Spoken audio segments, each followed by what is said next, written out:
Ser podcast.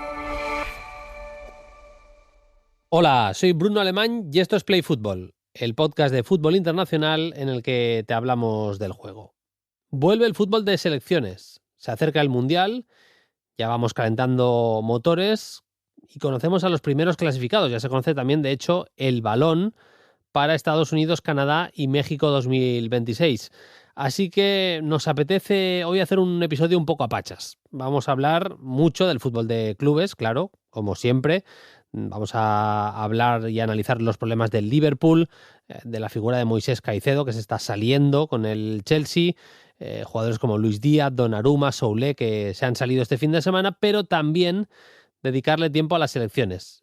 Vamos a preparar un informe de las selecciones que se juegan la clasificación en este parón, de las que ya están clasificadas, pero además nos vamos a ir hasta Argentina en la portada para hablar de la albiceleste de Scaloni, que ha hecho un pequeño viaje en el tiempo. Nuestros oyentes más veteranos seguro que recordáis al Brasil del 70 y los más jóvenes al menos habréis oído hablar de aquel equipo de leyenda, el que juntó en el campo a 5 dieces, todos juntitos, bien avenidos, los Jairzinho, Pelé, Gerson, Tostao y Rivelino. Es verdad que Pelé era el líder, pero tenían la calidad y el talento de todos al servicio del colectivo y como principal arma de aquel equipo. Su calidad técnica y talento asociativo les llevó al éxito más absoluto. Pero no solo ganaron el Mundial, se ganaron también la recompensa de ser un equipo de leyenda por cómo jugaban. Recordado por todos, absolutamente todos, y de hecho, aún hoy, 55 años después, hay quien afirma que sigue siendo la mejor selección de la historia, la selección ganadora de un Mundial que mejor ha jugado a fútbol. Seguramente sin ninguna intención de copiarlo, Lionel Scaloni está haciendo algo muy parecido. Leandro Paredes, aunque hoy podáis pensar lo contrario, creció como un enganche en las categorías inferiores de Boca Juniors y de hecho hasta que no se fue a Italia jugó siempre de 10. Y casi lo mismo podemos decir de McAllister, de Enzo Fernández, de Rodrigo de Paul. Aparecieron en el fútbol casi de media puntas y han ido retrasando su posición. Y Scaloni los pone a todos juntitos, sin un destructor, sin un Mascherano, sin un Almeida, sin un centrocampista defensivo de toda la vida. Junto con Messi, además, otro 10. Y por si le hicieran falta, se guarda en la recámara a jugadores como Thiago Almada, Nico Paz o Mastantuono. Y la idea es clara, que se junten, que jueguen cerquita unos de otros, que no sea difícil pasarse la pelota entre ellos, porque si la tienen y se la pasan, el talento puede hacer el resto. Va a ser interesante de tratarlo con Vicente Muglia. Nos vamos ya para Argentina, pero además, como os digo, hablaremos del fútbol de clubes y tenemos preparado, sí, nuestro 11 ideal sub-21 del mes de septiembre con Miguel Ruiz. Empezamos.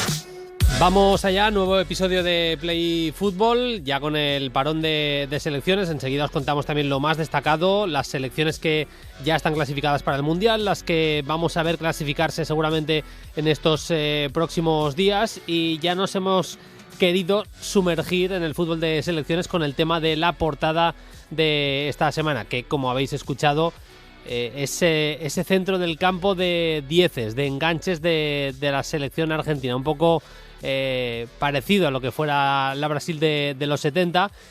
Y para analizarlo, para hablar de ello, hemos invitado al mejor, al menos con el que más disfruto yo hablando de fútbol, y de fútbol argentino especialmente.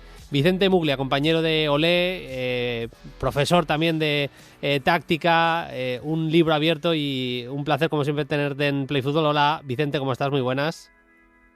Hola Bruno, ¿cómo estás? Un placer saludarte, ¿eh? Gracias por tus palabras. Lo mismo te digo, que te hemos invitado realmente para hablar de los dieces de una selección argentina que ya no le estamos descubriendo a nadie, pero me resultaba curioso, Vicente, ver cómo en su formación, tú lo sabrás mejor que nosotros, pero la gran mayoría de futbolistas que hoy día están en la selección y que tienen minutos con Scaloni, partían de esa base. Quiero decir, no hay un Mascherano, no hay un Almeida, ese perfil de futbolista, no voy a decir que está olvidado y denostado, pero sí que tiene muy claro Scaloni que ahora mismo quiere jugar seguramente a otra cosa.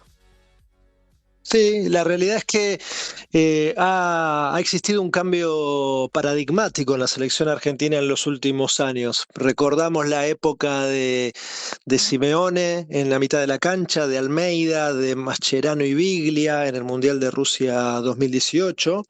Y eso ha trastocado a otra generación de futbolistas y, mejor dicho, a un entrenador que ha apostado, ¿no? Por esa clase de jugadores con esa característica tan puntual, que son futbolistas que nacieron como enganches. Eran los conductores. Aquí en la Argentina, el sinónimo del enganche es el 10, el número 10. Ujú. Entonces, siempre decimos que hubo varios jugadores que luego han cambiado la posición, pero que naturalmente han sido enganches, ¿no? Caso, bueno, Rodrigo de Paul, Leandro Paredes, que jugaban, por ejemplo, de enganches en las divisiones inferiores, incluso en la primera división, y que después, bueno, Gio Lo Celso, ahora los nuevos que están asomando como Mastantuono y como Nico Paz, es decir, vemos futbolistas que han nacido con esa característica, que se han desarrollado en el fútbol argentino con esa característica y que luego, a partir de que no pueden jugar todos juntos en la misma posición, han sabido adaptarse a moverse y a jugar o a cumplir otro rol dentro de la cancha. Yo creo también esto, Bruno, Mm. que también lo ha determinado que en la modernidad del fútbol ha irrumpido con mucha fuerza, sobre todo a partir del éxito del Barcelona de Guardiola, el 4-3-3, que fue un modelo, un sistema de juego copiado en muchas partes del mundo, también aquí en Argentina, y claro, en ese sistema táctico, en ese dibujo, es como que el 10 tiene que encontrar su lugar. Puede ser un falso 9, puede ser un volante, un mediocampista central, puede ser un interior, incluso puede ser un extremo tirando banda, con la intención pueda jugar de afuera hacia adentro. Entonces, por eso pueden convivir, porque si se pueden adaptar a otra posición, entonces van a poder complementarse. Es que hacíamos el ejercicio, Vicente, hace un año aproximadamente de sacar a la luz la cantidad de mediocentros del fútbol actual y de los últimos 15 años que habían tenido sus inicios como enganches. Y no son pocos. Casos tan paradigmáticos como el de Sergio Busquets, otros menos, pero que al menos a nivel de fútbol español han sido importantes, como es el caso de Parejo. Y Sí. yo creo, Vicente, que tiene que ver también con las presiones. Hoy en día en el fútbol se presiona alto, bastante más que en otras etapas de la historia del fútbol, y al final tener a un jugador con los recursos de un enganche, lo que decimos aquí, media punta, en esa posición de medio centro, ¿qué implica? Que el que va a recibir en esa posición muchas veces recibe de espaldas a portería, el mediocentro hoy en día le toca recibir de espaldas a portería y le toca girarse. Antes no Sí. era tan así. Entonces te sale a cuenta tener un enganche jugando en la posición de organizador y en la base de la jugada, vaya. Sin duda, y además yo creo que también hay otra razón, que el fútbol se ha perfeccionado en todas las posiciones. Es decir, por ejemplo, antes un marcador central, con tener un buen juego aéreo, con ser férreo y sólido en la marca, en los duelos, ya alcanzaba para poder llegar a la elite. Hoy, en la actualidad, por ejemplo, es algo que hablamos del fútbol argentino, cuando un defensor tiene esos atributos, si no tiene una buena salida con el balón, una buena técnica, sabe que eso no le alcanza. Y antes sí le alcanzaba. Porque también esto que hablas de las presiones es tienes mucha razón con eso. ¿Por qué? Porque en el fútbol actual, a diferencia de otras décadas pasadas, cada vez hay menos tiempo y espacio. ¿No? Entonces, al haber menos tiempo y espacio, pasa a ser mucho más determinante la capacidad técnica para poder resolver lo más rápido posible, pero de la mejor manera posible. ¿No? No solamente rápido, Mm, rápido y bien. mm. Y eso implica tener una condición desde lo técnico para poder jugar a un toque, para poder darle un buen destino al balón, para filtrar un pase. Entonces, antes había mediocampistas centrales en el fútbol argentino que eran el sinónimo de la garra, del jugador aguerrido, de ese jugador con carácter, que tenía mucha marca, que recuperaba muchos balones, pero claro, nunca se evaluaba de esos balones que recuperaba cuántos iban al compañero. Terminaba siendo solamente un robo, pero no había una recuperación en latencia en la posesión, porque eran jugadores que técnicamente estaban bien dotados. Y yo creo que la evolución del juego llevó a que hoy, prácticamente en todas las posiciones, tenga que haber una especie de número 10, incluso en los centrales, por la salida del balón, y también en los laterales. Sí, sí. Todos los jugadores hoy en día tienen un poquito un 10 adentro. Claro, Pero sí, de alguna manera, Vicente, es verdad que esto arraiga bastante con vuestra historia, con la historia del fútbol argentino. Ya no, luego iremos si quieres a lo colectivo, pero vamos a lo propiamente posicional. En la posición de enganche, si hay una posición por excelencia en el fútbol argentino, es esa, es la de enganche, y solo Brasil le puede mirar más o menos a la cara a Argentina. O sea, te pones a mirar hacia atrás, la gente de sí, mi generación y de la tuya hemos disfrutado muchísimo sí, con sí. los Aimar, Riquelme y compañía, obviamente Leo Messi, obviamente Diego Maradona. Si te vas más atrás, Bochín y compañía. O sea, tenéis una historia con esa posición que hace normal que los niños quieran ser Leo Messi, que los niños quieran ser Pablito Aimar, que los niños quieran ser Román Riquelme. Sin duda, sin duda. Históricamente, yo creo que si le preguntas a cualquier argentino de nuestra generación que si tuviera que jugar al fútbol de manera profesional, en qué posición quisiera estar dotado para poder jugar, yo creo que la gran mayoría te diría como número 10, ser el 10 del equipo, ser el conductor, el enganche, incluso por encima de la elección del 9, ¿no? Del que hace el gol, del goleador. Para el fútbol argentino está muy arraigada esa figura del enganche, del creador, y la verdad es que los futbolistas que han jugado en esa posición en el fútbol argentino han tenido que, digamos, fortalecerse anímicamente, mentalmente para jugar en esa posición. ¿Por qué? Porque siempre es la posición donde el jugador más se le pide, más exigencia tiene. Es decir, si el 10 no aparece en el equipo, parecería como que el equipo no tiene posibilidades de alcanzar el gol. Bueno, eso era antes. Hoy, con esta diferenciación que te explicaba con relación a la capacidad técnica que tienen varios jugadores, quizás hoy la generación de fútbol está más repartida. El mediocampista central puede generar juego, los interiores también, los extremos también. Antes era toda la responsabilidad de la creación del fútbol dependía de ese jugador, de ese número 10. Te quería dejar para el final la pregunta del funcionamiento colectivo también de esta selección de Scaloni. Hablas con gente del cuerpo técnico de Scaloni, con las propias entrevistas de los futbolistas. Mm. Más allá de que las cosas estén funcionando a nivel de resultados, que al final es lo más importante también, porque ya sabemos cómo se mueve la opinión pública en Argentina, y si no ganas no eres bueno. Sí. Al final nos movemos en esas, pero más allá de los resultados propiamente, está ganando Argentina, y lo está haciendo con orgullo, lo está haciendo de una manera, jugando un fútbol que ya no solo, Vicente, es bonito de ver, sino que el propio jugador argentino siente como suyo y siente orgullo de poder practicarlo y ganar al mismo tiempo. Sí, yo creo que el hincha argentino se siente muy identificado con el juego de la selección. Por encima, más allá del resultado, obviamente estamos en un ambiente resultadista, pero la realidad es que hay una identificación con la forma de jugar del futbolista argentino de la selección, con el estilo que mantiene Scaloni de la selección argentina, más allá del título conseguido en Qatar. La selección ha rendido y ha obtenido resultados, ambas cosas en las eliminatorias.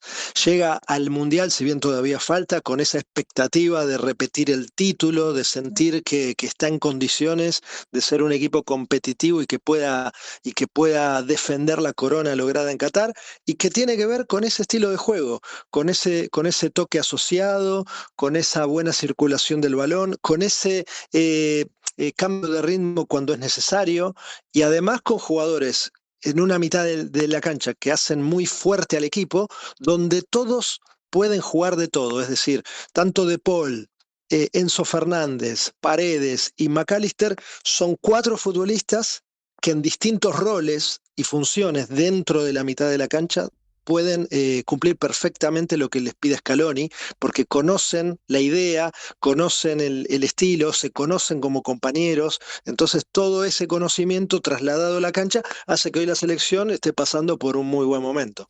La selección argentina se sitúa en torno al balón, va generando superioridades a través de las asociaciones de sus futbolistas y de la propia técnica individual de cada uno de ellos, y a partir de ahí va interpretando qué espacios ocupar. La verdad es que es un goce ver a la selección española, pero también ver a la selección argentina, y por ahí va la última pregunta, Vicente.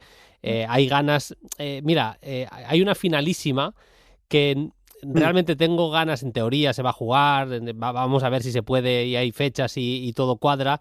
Tengo ganas de esa finalísima porque para mí son claramente las dos selecciones que mejor juegan a fútbol hoy en día.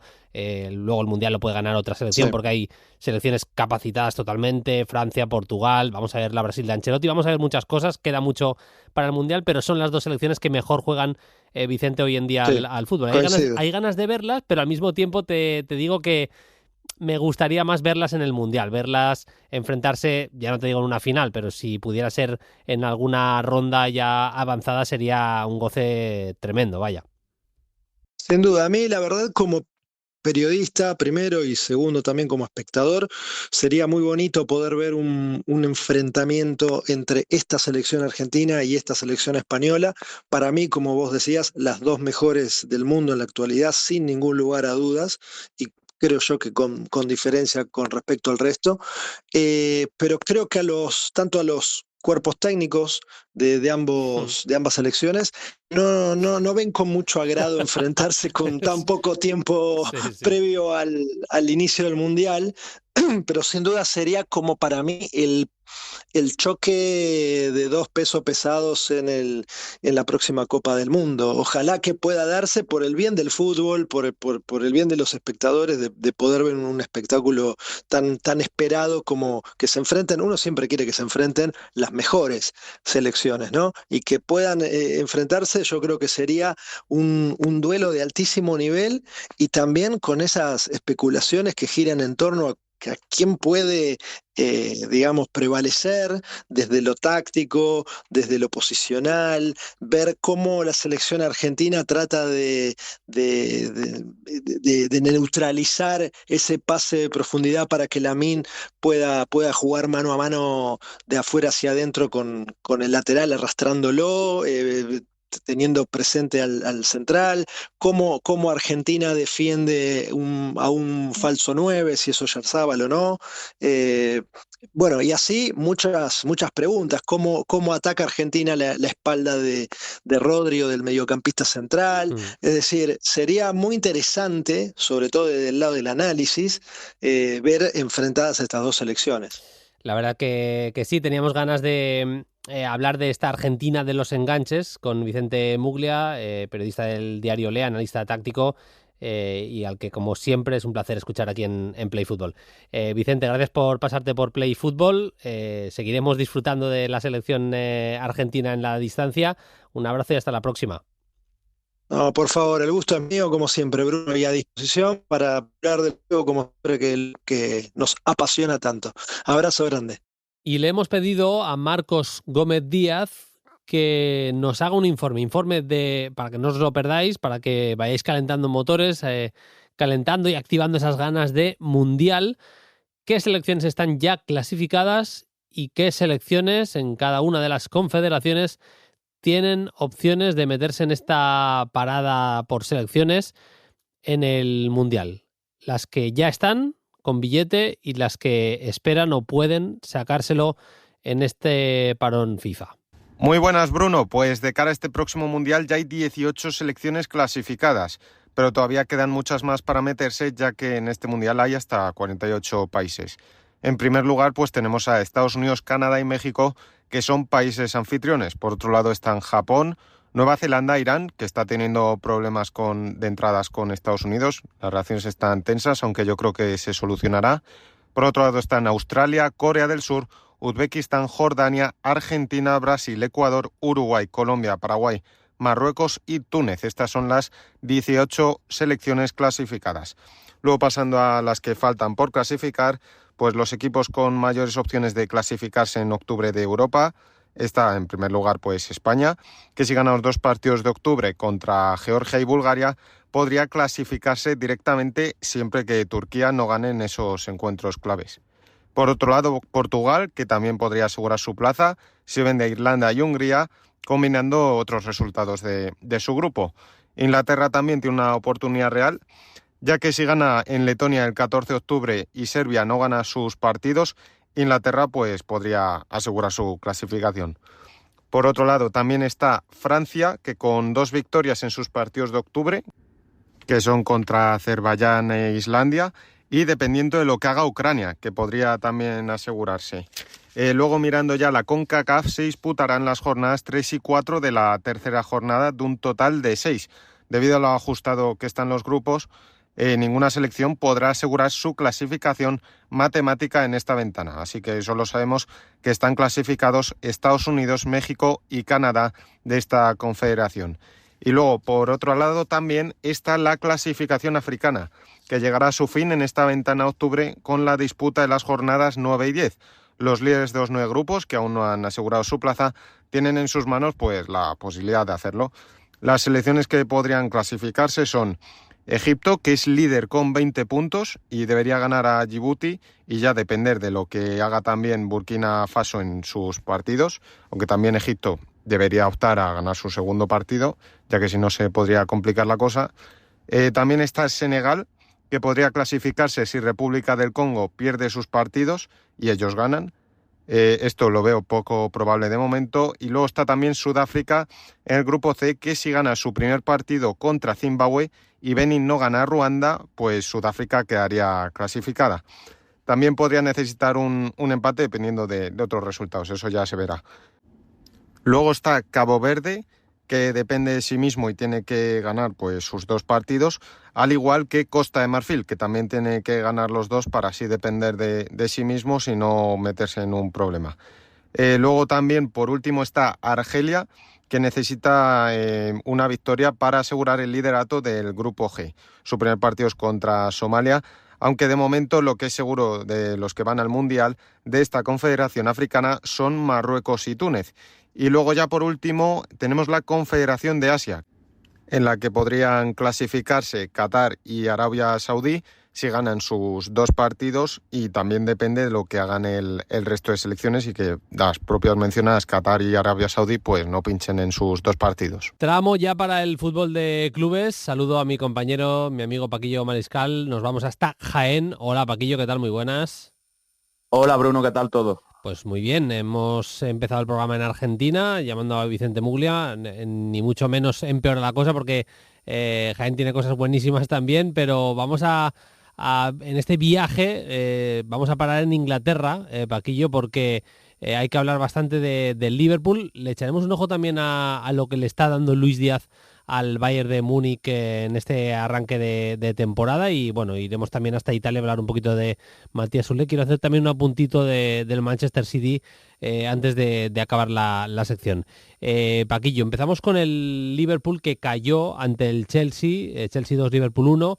Semana, no voy a decir trágica, pero bueno, 3 derrotas consecutivas, la del Palace en Premier, la del Galatasaray en Champions, que tampoco fue tan inmerecida, ni mucho menos. Se volcó el Liverpool, pudo empatar perfectamente, pero tuvo también bastantes problemas el equipo de Arne Slot. Y este fin de semana, Chelsea 2, Liverpool 1, marcó primero Moisés Caicedo, empató el partido del Liverpool, pero ya en el tramo final, en el descuento, marcaba Estebao Junior el definitivo 2-1 para el Chelsea, que le arrebata el liderato al Liverpool. Ahora el líder es el Arsenal.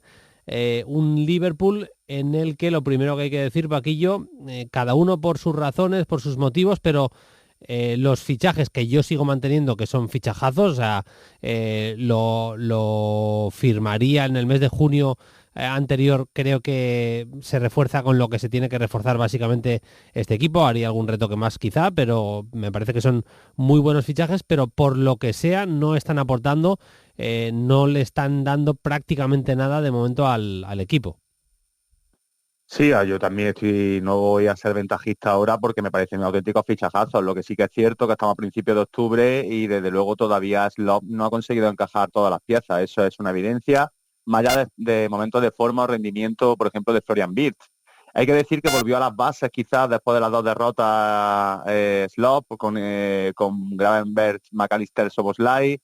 Pero el equipo yo creo que tiene 2 problemas importantes, más allá del encaje de los Ekitike, Isaac y demás.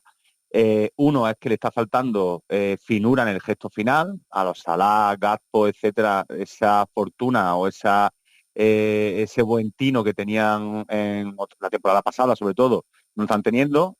Y 2, es que la transición defensiva sigue siendo terrorífica. Hay millones de opciones para los rivales que son a campo abierto contra Konaté, Van Dijk, y mira que Van Dijk lleva un par de años que volvió a su mejor nivel, pero claro, tampoco puede hacer milagros. Yo creo que cuando más se está evidenciando, hay un aspecto que llevo viendo tiempo, que yo el año pasado ya echaba en falta, que ficharon a Endo, pero falta ese especialista como pivote defensivo, que era en su momento Henderson o sobre todo Fabinho, que el año pasado lo subsanó con el tema de Gravenberch, que nos cayó la boca a todos, pero que creo que aún así hay muchos momentos del juego en los que la zona medular se queda un poco vacía cuando el rival puede correr.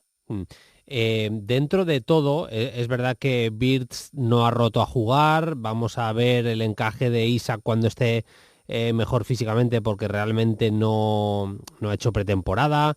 Hay muchas, el propio Ekitike, los laterales, Frimpong y Kerkez, de momento ni defensiva ni ofensivamente le están aportando demasiado, ni siquiera son titulares indiscutibles. Tuvo que entrar Robertson en la segunda parte.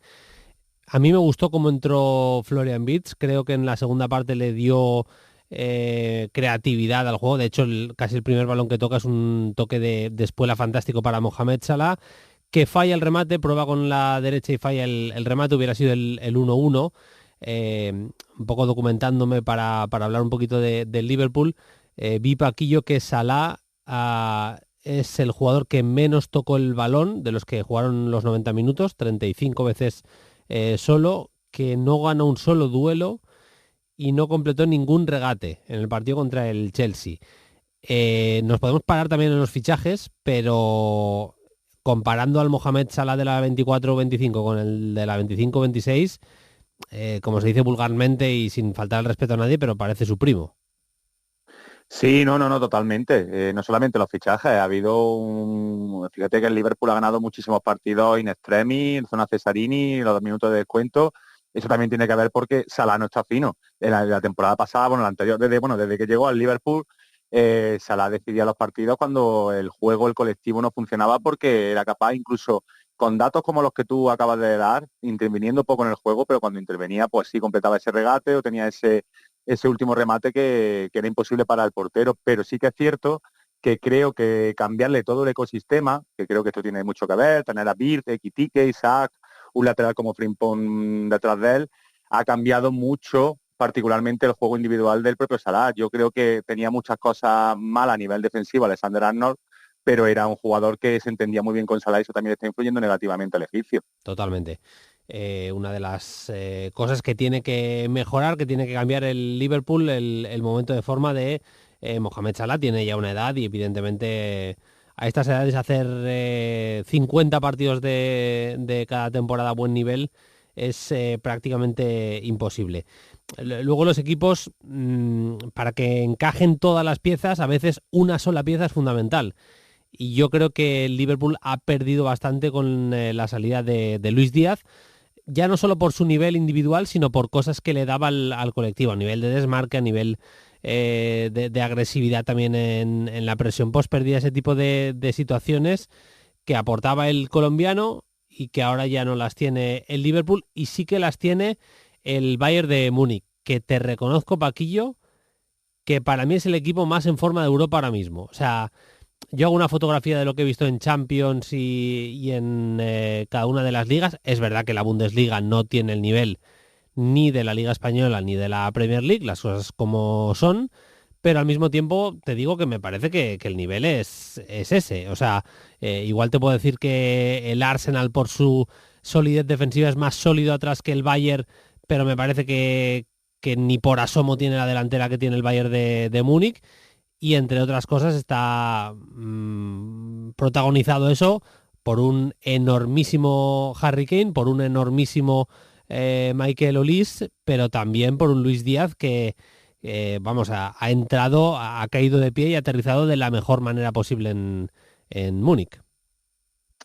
Yo creo que el fichaje con más rendimiento, tanto por cifras como por sensaciones, yo creo que del mercado europeo. Venimos de hablar de Liverpool con todos esos fichajes, que sin lugar a dudas ha sido el equipo que mejor ha fichado, pero lo de Luis Díaz. Yo estoy totalmente de acuerdo en que Kompany ha sabido ajustar ciertas cosas, porque el Bayern de Múnich, hay que decir que el curso pasado era un equipo muy guadianesco y aquí dudábamos casi todos del nivel o el recorrido, trayectoria aún muy temprana del Kompany para coger la rienda de todo un Bayern de Múnich. Pero este curso se verá que van volando. Ha vuelto el Bayern de Múnich apisonador. A mí por momentos me recuerda al Bayern de Múnich que lo ganó todo con Hansi Flick, porque los rivales que parecen juveniles en muchas ocasiones al lado de esta máquina ofensiva. Yo creo que también tiene mucho que ver con el nivel de Kimmich y con Luis Díaz, que es nuestro protagonista de hoy, cómo ha caído de pie. Yo creo que, sobre todo, la sociedad de la pareja con Harry Kane, Bruno, porque, bueno, hay que decir que más allá de Gnabry, que sí tiene esa movilidad, esa ruptura, tanto Olise como el propio Kane son jugadores de pedirle al pie y a partir de ahí, pues, crear. Se verá que se mueven, que también pueden tirar de marca en profundidad, pero no son ese perfil de jugador. Pero esa frescura, ese dinamismo, esa energía de Luis Díaz moviéndose por los tres carriles, aunque parta del extremo zurdo, sumado a su regate y tal, me recuerda mucho al perfil que era Heung-min Son con Harry Kane. Yo creo que es no sé si Kompany ha hecho una radiografía de qué perfil de extremo podemos fichar, porque ya sabemos que querían a Nico Williams y sonaron muchos, pero ese jugador que Harry Kane cuando defiende puede ver cómo se mueve en profundidad a la espalda de los centrales, cómo traza diagonales y luego cómo es capaz de resolver, evidentemente, que Luis Díaz es capaz de resolver una situación de gol con ambas piernas, de cabeza, etcétera, pues me parece sin lugar a duda el fichaje más impacto a día de hoy en Europa. Sí, ganó 0-3 el Bayern con doblete de Luis Díaz y se dio una circunstancia bastante curiosa en la celebración del segundo gol del colombiano. Se pegó una buena carrerita a Vincent Kompany para celebrar con Luis Díaz. No sé si estás de acuerdo con el tema del Bayern, si te parece ahora mismo el equipo más en forma de Europa, Paquillo. Sí, porque te detiene, creo que está por encima de Real Madrid o Fútbol Club Barcelona, por encima de Nápoles, Roma, etcétera, para mí por encima en rendimiento del Arsenal o Liverpool que venimos hablando, incluso el PSG que tampoco lo veo al nivelazo aún de la temporada anterior, para mí sin lugar a duda. Vamos a ver hasta dónde le llega y vamos a ver también cuando aparezcan los problemas atrás, que es un mal endémico, no es una crítica, pero sí. Todos los años al final, por H o por B, Bruno, el Bayern de Múnich sigue adoleciendo una vez no gastarse el dinero o acertar, porque en Kim Min-jae ya se gastaron bien el dinero en un central de garantía. Es verdad que he obviado al PSG cuando decía el repaso, pero bueno, es que a los hechos me remito. La cantidad de bajas que tiene ahora mismo, yo creo que le hacen estar un peldañito por detrás, aunque básicamente también le está valiendo eso para ser líder en Francia y también para ganar, por ejemplo, en la Champions a todo un Barça en el estadio de Montjuic. Nos vamos hasta Italia. Ganó la Roma, ganó por 1-2 con gran actuación de Matías Soulé, el argentino que marcó un gol y dio una asistencia en ese partido contra la Fiorentina. Fiore 1, Roma 2. Con esa victoria la Roma que se acerca a los puestos de arriba.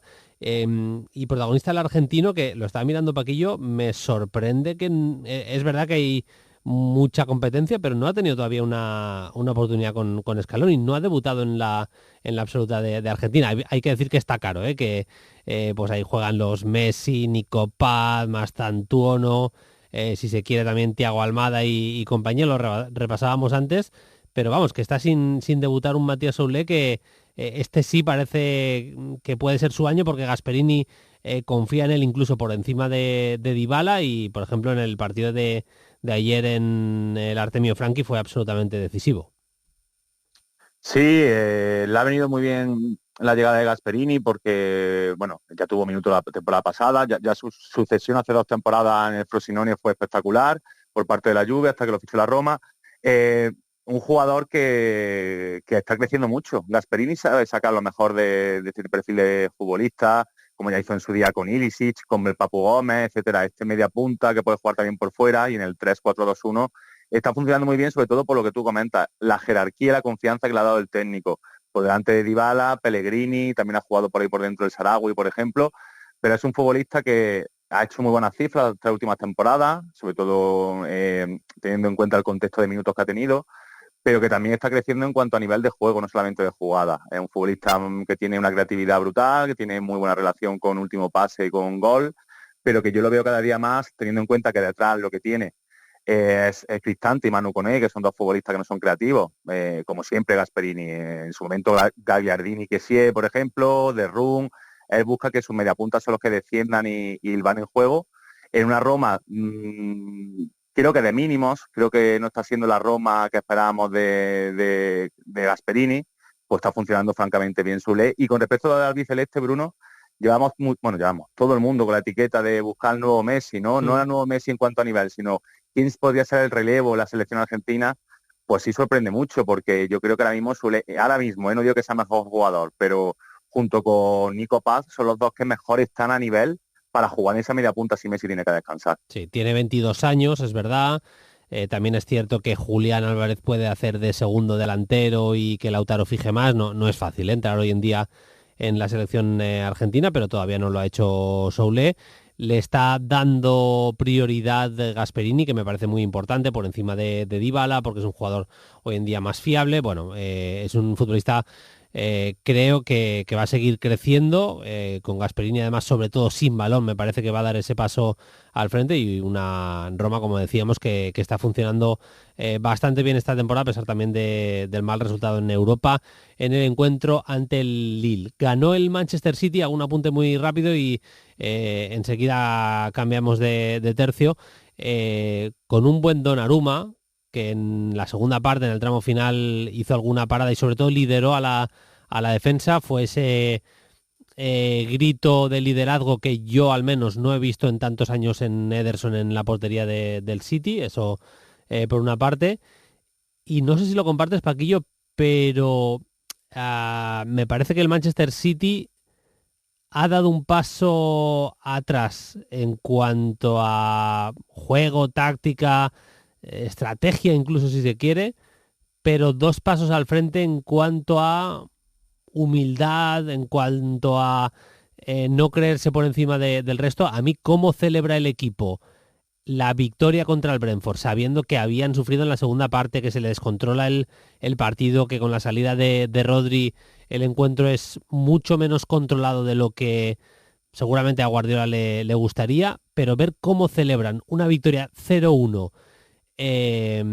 después de sufrir, yo creo que es un equipo que se ha abrazado otra vez a la humildad, que ha visto su realidad, cuál es, y a partir de ahí me parece que puede competir, te diría que por todo otra vez, Paquillo, te digo la verdad, me parece que es un equipo que no le puedo descartar del todo en la Champions, a pesar de que no me parezca ni mucho menos favorito. y en la Premier, si sigue así, me parece que va a estar al menos hasta el final entre los que esté peleando por el título. Sí, lo comparto, Bruno. Yo creo que la bofetada de realidad del curso pasado ha servido a Guardiola para resetear a nivel mental, por encima de cualquier tipo de mecanismo de juego o pizarra. Yo creo que jamás diríamos que un equipo de Guardiola celebra dominar la área y no dominar el juego, ¿no? Porque fíjate, el nivel de Donnarumma y el nivel de Haaland. Por encima no estamos hablando de Cherki, de Bernardo Silva, de Reinders, de Rodri. No, hablamos de Haaland, que está, pues quizás uno de los mejores momentos desde que llegó al City, y de la llegada de Donnarumma. Dominan la área, han dado ese pasito atrás, un equipo que no le importa ir al barro, es un equipo que si tienen que defender, sufren defendiendo, pero no es como antes, y quizás no sean tan sofisticados a nivel táctico, a nivel de pizarra, a nivel de Guardiola intervenir, un equipo que se me entiende entrecomillado, más sencillo, más simplista, pero que es lo que necesitaban, desde luego, después de la catástrofe a todos los niveles, no solamente a nivel de clasificación y títulos y demás, sino a nivel de juego del curso pasado.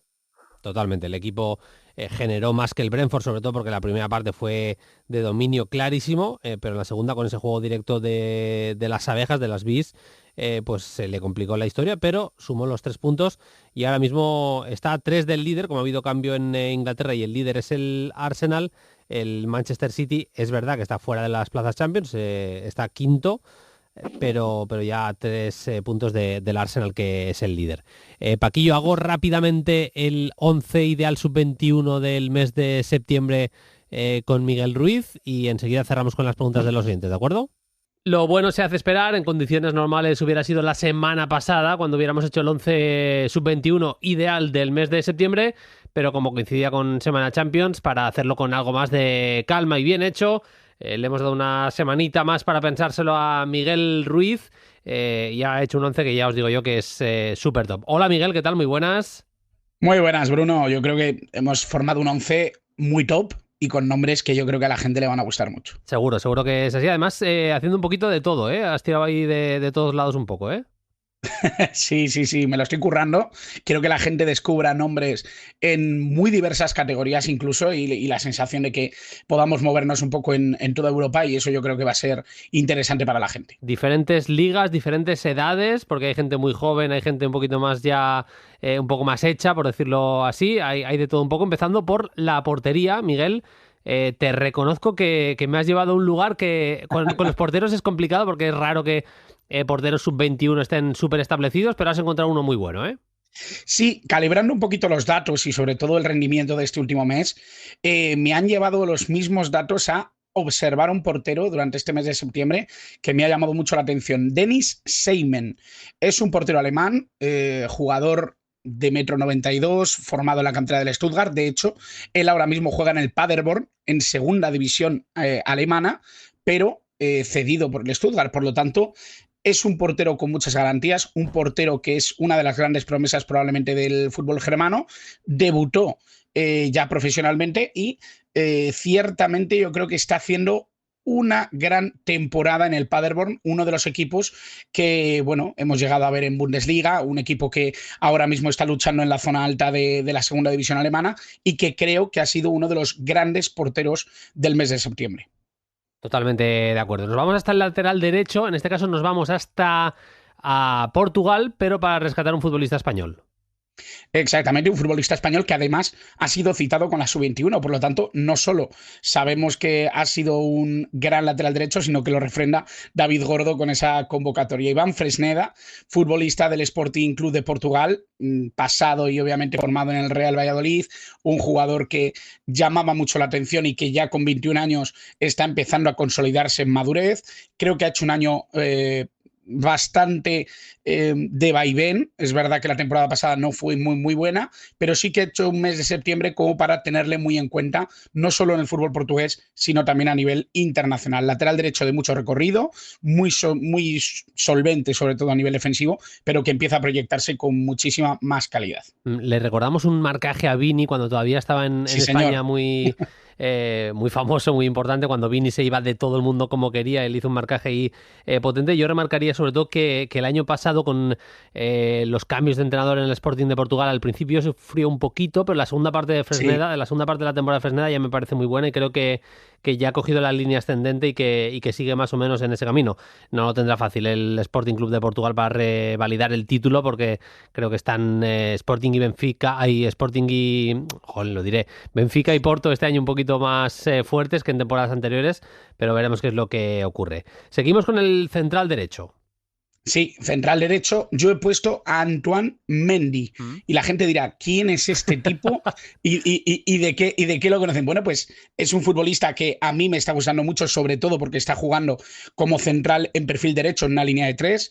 Un jugador que está haciendo buenos números en el Niza y sobre todo ha hecho 2 buenos partidos contra Roma y París en este mes de septiembre y me ha impresionado bastante. Me parece que es un jugador bastante solvente, rápido, buena zancada, notable salida de balón y un futbolista que, como todos los que sacamos por aquí, bastante joven. Puede jugar también como lateral derecho y es un futbolista que me ha llamado la atención, que ha estado precisamente convocado ya con Senegal, con la selección absoluta. No ha jugado contra Sudán y Congo, pero sí que ha tenido, ya digo, muy buenos minutos tanto en Europa League como en la Liga Francesa.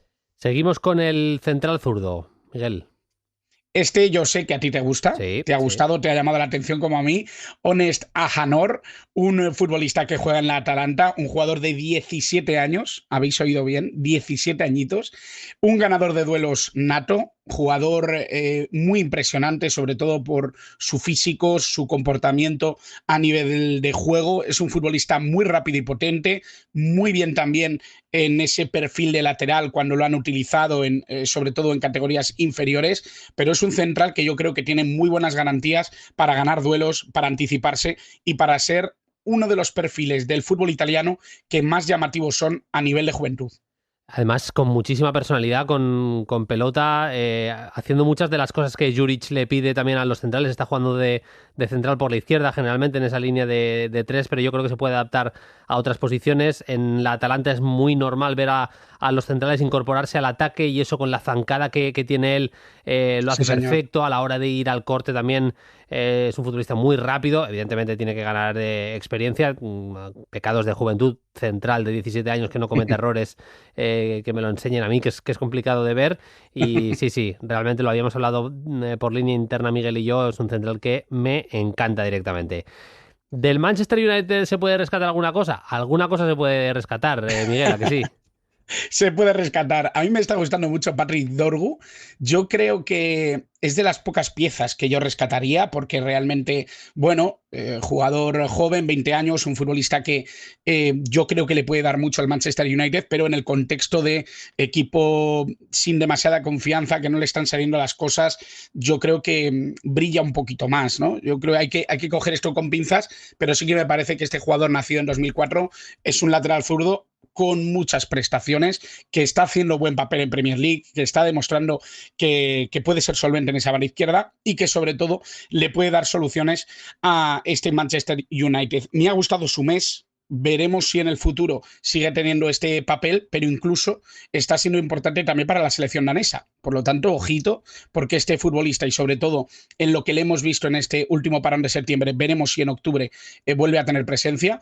Creo que se está ganando el poder estar en este 11. Seguimos, saltamos ya al centro del campo para hablar de un futbolista argentino que ha jugado en España y que ahora mismo está en Francia.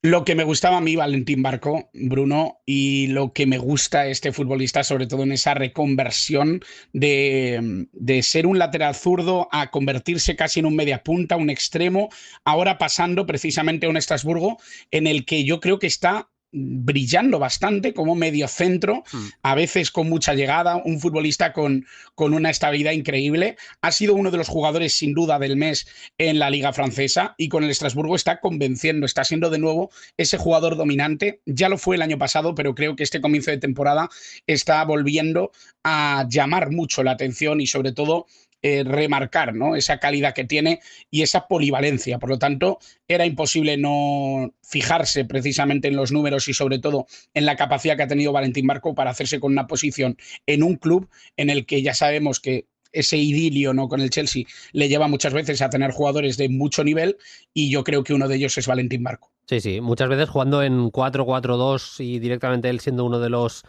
pivotes, bueno, se puede adaptar a distintas posiciones, evidentemente su formación es como lateral zurdo, su ídolo es Marcelo y se nota en su fútbol, jugador que nos encanta en Play Fútbol. Seguimos con el interior derecho, aquí no nos vamos a extender mucho porque tenemos que repetir, obligados estamos, Miguel, a repetir en este caso, ¿eh? Sí, lo hablábamos tú y yo, ¿no? No nos gusta repetir, no es bueno que repitamos para que conozcáis cada vez más jugadores, pero hablar de Gilberto Mora en el contexto de ese Mundial Sub-20 era obligatorio. Es que México está clasificada como segunda de grupo, España va a pelear por ser uno de esos mejores terceros. La realidad es que han echado a Brasil con toda notoriedad. Los clasificados son Marruecos y México, y lo ha hecho precisamente Gilberto Mora, siendo el mejor jugador de su selección. Un futbolista que tiene 16 años, ya hemos hablado de él, pero como interior está siendo absolutamente imprescindible, y yo recuerdo que podéis ver esos partidos del Mundial Sub-20 para entender por qué Bruno y yo estamos enamorados de este mexicano de 16 años. 16 años, 3 goles y una asistencia en los 3 primeros partidos. Por suerte no ha dado con los huesos de España fuera del Mundial, porque por suerte ganando España a Brasil se pudo meter España como uno de los mejores terceros, así que bueno, vamos a ver cuál es el rival también en octavos, pero vamos, lo de Gilberto Mora era un más, tenía que estar sí o sí y teníamos que repetir su nombre. Nos vamos hasta Alemania, jugador que acaba de aterrizar en la Bundesliga, pero vamos, ha aterrizado, no sé qué avión aterriza mejor, porque no tengo ni idea de aviones, te lo digo en serio, pero qué aterrizaje en Stuttgart el de Bilal El Kanous, ¿eh? Sí, bueno, un futbolista que a mí ya me volvía loco en el Genk, en el fútbol belga. Él es un futbolista muy especial, un futbolista muy llamativo, marroquí, un jugador que tiene esa velocidad, esa capacidad para ver el fútbol, esa lectura. 21 añitos, está ahora mismo demostrando, ¿no?, la calidad que tiene en el fútbol alemán. Él está cedido por el Leicester, por lo tanto hay que reconocerle que no tuvo de alguna manera ese paso tan brillante, ¿no?, por el fútbol inglés, pero sí que tengo la sensación de que le va a venir muy bien pasar por Alemania y sobre todo refrendar lo que ya habíamos visto en el fútbol belga de él, jugador con esa llegada al área rival, esa velocidad también incluso en la capacidad de decisión, esos pases que yo creo que la alta rentabilidad a la hora de ejecutar pases le garantiza ser un gran centrocampista, pero que además, como bien comentábamos antes de grabar, este jugador también puede jugar en esa zona ofensiva como extremo izquierdo, lo hemos visto en algunas ocasiones, y es un jugador que incluso tiene ese idilio para poder llegar a portería rival. Por lo tanto, futbolista muy completo, muy interesante y muy bonito de ver. En una temporada que fue un desastre en su anterior club, él fue de lo poco que se salvó. Este traspaso yo creo que le puede ir realmente muy bien. Saltamos a la delantera, empezamos, si te parece, con el extremo izquierdo. Venga, perfecto, porque es Min Soo Kim, un futbolista del que precisamente en los micrófonos de la serie he hablado de él hace muy poquito, aquí en Ser Valladolid, porque es uno de los jugadores que están llamando más la atención de la segunda división. 19 años, jugador de la Andorra. Min Soo Kim es un surcoreano que está volviendo locos a todos los laterales derechos que se enfrentan a él. 2 goles y 3 asistencias ya. Un futbolista muy llamativo y con un mes de septiembre que ha refrendado que volvamos a tenerle un poco en cuenta, ¿no? Porque ya hizo precisamente a finales de agosto un partidazo contra el Burgos, volvió loco a su par defensivo, pero es que el mes de septiembre ha sido muy completo y sobre todo muy llamativo para un jugador que a pesar, ¿no?, de estar formado en Cataluña, estar formado en el fútbol catalán y cedido por el Girona, está haciendo de esta cesión una plataforma increíble para poder conocerle y valorarle. Está el Andorra firmando una buena temporada de regreso a la segunda categoría y Min Soo Kim está siendo sin duda uno de los grandes protagonistas. Yo creo que en el Girona, si pudieran echarle el tiempo atrás, igual esa cesión se la ahorraban para que ayudara un poquito más al equipo de Michel. Nos vamos al extremo derecho. Bueno, ahora de hecho no vamos a salir de Bélgica y no vamos a salir de un mismo club. Empezando por el extremo diestro. Sí, señor, vamos a hablar de Carlos Forbes. A mí este jugador prácticamente no lo conocía, sé que es cantera del Manchester City, ha pasado por el Ajax, ha pasado por el Wolverhampton, pero tengo la sensación de que de este futbolista se ha hablado menos de lo que se merece, porque estamos hablando de un jugador muy rápido, un futbolista con una propuesta de fútbol muy vertical, con mucha notoriedad en el 1 contra 1, y que yo creo que ha empezado esta temporada también con bastante solvencia. Ha marcado ya un gol, ha dado 2 asistencias, es un jugador propiamente de banda derecha, muy potente, bajito, está por debajo del 1,70 m, y es un futbolista que llama la atención sobre todo por esa velocidad y esa notoriedad a la hora de buscar la profundidad, que yo creo que se está haciendo fácil con el nivel del fútbol belga, pero que también está demostrando precisamente en Europa esa capacidad que tiene el Brujas para ser un equipo muy ofensivo y con mucha solvencia. Yo os puedo decir que con sus números, con sus estadísticas de físicas, valores físicos, alucinaban directamente en la cantera del Manchester City. No daban crédito directamente, una cosa sin igual. Y acabaremos con el delantero centro de ese mismo Brujas. Sí, señor, vamos a hablar de Niccolò Tresoldi, un jugador que yo creo que es importante destacar. Está haciendo las cosas muy bien, a nivel de números no se puede quejar en absoluto. Creo que es uno de los delanteros más llamativos y que además ha sido muy solvente para su club también en Europa, y yo creo que eso lo que estamos viendo es que remarca el nivel que tiene este Brujas y la gran capacidad que tiene precisamente para elegir jugadores para intentar destacar y para intentar subir de nivel. Niccolò Tresoldi es un futbolista que se ha formado en el fútbol alemán, se ha formado en el Hannover, pero que ahora en el Brujas está empezando a mostrar toda la calidad que tiene y que ha hecho un mes de septiembre colosal, sobre todo y especialmente el partido contra el Mónaco y los 2 goles que marcó al Westerlo, que a mí me parece que son especialmente buenos. Ojo, porque también con la selección alemana metió un hat-trick precisamente contra Letonia en esa clasificación del Europeo Sub-21. Delantero de muchísima movilidad, muy rápido, realmente resolutivo, arriba, muy completo, porque incluso le he visto tirar faltas y marcar goles de falta. Es verdad. Futbolista a tener bastante en cuenta. Bueno, pues nos ha quedado una lista llamativa, como mínimo, y creo que varios de estos nombres van a llamar mucho la atención y van a dar que hablar en los próximos años. Como siempre, un placer, Miguel. Muchas gracias. Un abrazo. Un placer absoluto. Chao, chao, Bruno.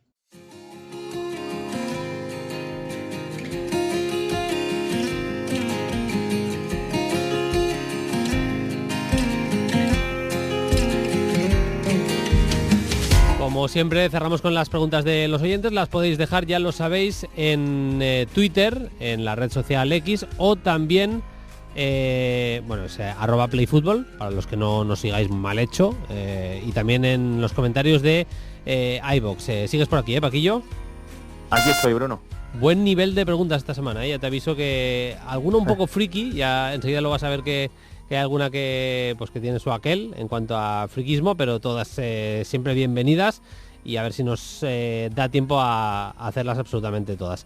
Antoine nos dice en iVoox: buenas chicos, el portero de mi Cádiz, Víctor Aznar, fue fichado a través de unos vídeos de LinkedIn que vio Cifuentes, el entrenador del B en su momento. Firmino fue fichado gracias al Football Manager por el Hoffenheim. Dice: ¿conocéis algún otro caso así? Enhorabuena y gracias por el programa. He estado buscando porque me sonaba que había algún jugador seleccionado a través de ese sistema más o menos, y Ben Brereton, el mítico Ben Brereton, ex del Villarreal, jugador internacional por Chile, cuando estaba jugando en el Blackburn Rovers, una de las personas, Mark Hitchen, que se encargaba de actualizar el juego, por decirlo así, pues vio que en una entrevista vio que Ben Brereton explicaba que por sus raíces podía ser escogido con la selección de Chile. Me parece que él ni siquiera habla, en ese momento no lo hablaba, o no lo hablaba bien, al menos el español, a través de esa entrevista Álvaro Pérez, un usuario de Twitter de México, iba a decir, de Chile, pues se da cuenta que puede ser escogido, hace un hashtag que ponía Brereton a la roja, que se fue haciendo famoso, y así llegó Brereton a la selección chilena. Vaya historias, Paquillo, porque lo de Firmino es tremendo también, No, lo de Firmino es una absoluta barbaridad, sobre todo por el... A ver, Brent Brereton tiene nivel, pero sobre todo por el... a dónde ha llegado Firmino, ¿no? Que lo conocemos todos y como el Hoffenheim, bueno, lo dio a conocer al mundo. Yo conozco el tema de Román Al-Saiz, el central que estuvo en el Wolves, Sí. que en su momento, cuando lo fichó el Les Havre, también llegó por un scouting que tenía el club francés a través de otra especie de aplicación diferente al Football Manager, que no recuerdo el nombre, pero también a través de una especie de juego. Madre mía. Tremendo, tremendo. La friki es muy buena, de Venceslao. Dice, saludos cracks, me he dado cuenta de un dato bastante curioso. Hay una gran cantidad de jugadores llamados Fofana. Ojo a esto, Wesley Fofana Chelsea, Seko Fofana del Rennes, Youssouf Fofana del Milan, Malik Fofana del Olympique de Lyon, Datro Fofana del Karagümrük cedido por el Chelsea y Yahya Fofana del Rizespor. Dado que todos ellos son bastante jóvenes, ninguno pasa de los 26, quería preguntaros por cómo los ordenaríais de mayor a menor según la carrera que creéis que harán. Saludos y felicidades por el pedazo de podcast que tenéis. Vaya preguntita. A ver, yo a Yahya Fofana es el que menos tengo visto, por tanto le pongo seguramente el último, también un poco por desconocimiento, lo reconozco, pero le he visto menos y también le he visto menos potencial, dicho sea de paso, cuando le he visto. Por un tema, voy a decirlo así, solo de lesiones, porque me parece que le están trinchando las lesiones a Wesley Fofana, le voy a poner el cuarto, aunque me parece que de potencial de central era muy alto, pero le voy a poner justo por detrás de Yahya Fofana. Metería tercero a Seko Fofana del Rennes, también un poco por, no sé, por la edad y demás. Creo que Seko sería el tercero. No me enamora, pero me parece que es un jugador importante dentro del sistema de Allegri, por tanto meto a Youssouf Fofana segundo. Y no sé si metió a David Datro Fofana. Bueno, le pondría antes, igualmente a Datro Fofana le pondría tercero, o seguramente Seko es mejor que Datro. Y Malik Fofana para mí el que más potencial tiene, porque es jovencísimo, porque tiene nivel en el 1 contra 1, buen definidor también. El del Olympique de Lyon me parece el que tiene más potencial. Paquillo, no sé si harías algún cambio más o menos tú en esta clasificación. Bueno, alguna cosita. Yo de mejor a peor, para mí el mejor es, sin lugar a dudas, Malik Fofana, efectivamente. Un jugador desequilibrante, que tiene virtudes como para ver qué futuro tiene con Saga del Lyon. El segundo sería Youssouf Fofana del Milan, que tampoco es un jugador que me enamora, pero bueno, ha encontrado estabilidad y rendimiento en la Serie A. El tercero, si hablamos por nivel puro, sería Wesley Fofana del Chelsea, pero verá que las lesiones la han destrozado, del jugador que parecía que iba a ser, pues de momento no ha podido verlo. El cuarto, Seko Fofana del Rennes. El quinto, David Datro Fofana, que el Chelsea sigue cediéndolo y fíjate ahora en Turquía, no termina de romper. Y efectivamente para mí el último sería Yahya Fofana, que también lo tengo menos visto. Bueno, pues hemos hecho nuestra clasificación de los Fofana. Juan Rub dice, luego de escuchar este episodio, el anterior, el de la semana pasada, prioricé ver el Atlético Eintracht de la jornada del martes. No fue su día, pero vi en los de Tom Moller un estilo bielsista, golear o ser goleado. Fuego en las bandas, salidas arriesgadas y fútbol intenso. Habla de la coincidencia de algunos jugadores como Koch y Christensen con equipos de Bielsa, de perfiles como el de Burkhardt que se parece al de Bamford, habla del partido de Canuzun y la pinta que le ve.